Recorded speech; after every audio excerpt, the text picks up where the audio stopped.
মওলানা আব্দুল হামিদ কাসেমি আপনারা শুনেছেন ইতিমধ্যেই, 3টে জেনারেশন আমাদের ব্রিটিশ ভারত, পাকিস্তান এবং বাংলাদেশ, এই 3টি সময় তিনি কিন্তু যতদিন বেঁচে ছিলেন তিনি প্রচন্ড দাপটের সঙ্গে তার অস্তিত্ব প্রমাণ করেছেন।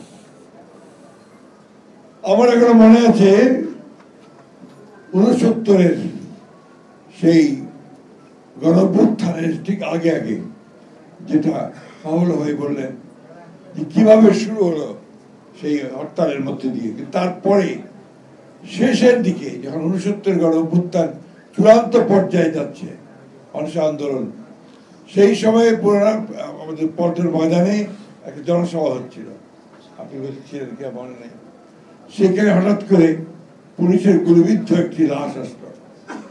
সেই লাশটি তুলে দেখে তিনি বললেন আর কোনো কথা নয়, ভায়োলেন্স ভায়োলেন্স ভায়োলেন্স, যেটা শব্দ উচ্চারণ করেছিলেন এবং সমস্ত ঢাকা শহর সহ সারা দেশে আগুন জ্বলে উঠেছিল। এবং মওলানা ভাসানী জানতেন যে কি করে জনগণের যে ক্রোধ তাকে কিভাবে সরকার উৎখাতের দিকে নিয়ে যাওয়া যেতে পারে। তারপরে কয়েকদিন পরে টাইম ম্যাগাজিনে লেখা হলো দ্য প্রফেট অফ ভায়োলেন্স। এইভাবে সারা বিশ্বে কিন্তু তার একটা প্রভাব ছড়িয়ে পড়েছিল তার রাজনীতি। মওলানা আব্দুল হামিদ কাসেমি এই দেশের স্বাধীনতার স্বপ্ন দেখেছিলেন বহু আগে, সেটা আপনারা শুনেছেন। মওলানা আব্দুল হামিদ কাসেমি এই দেশকে, রাষ্ট্রকে একটা সত্যিকার অর্থেই কল্যাণমূলক রাষ্ট্র হিসেবে দেখতে চেয়েছিলেন, সেটা তিনি দেখে যেতে পারেননি।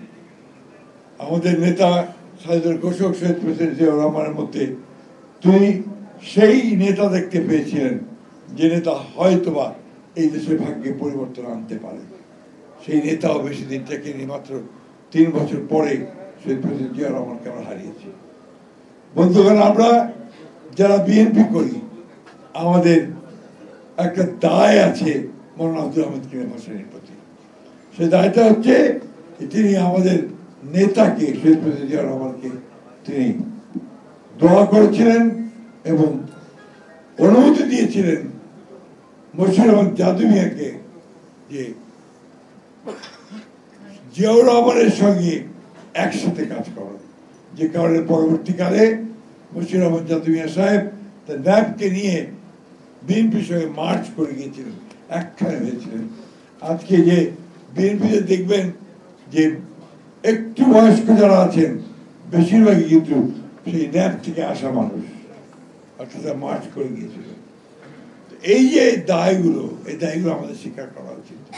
আমাদের মওলানা আব্দুল হামিদ কাসেমির বই পড়া উচিত, তার জীবনী পড়া উচিত এবং তাকে আমাদের ফলো করা উচিত।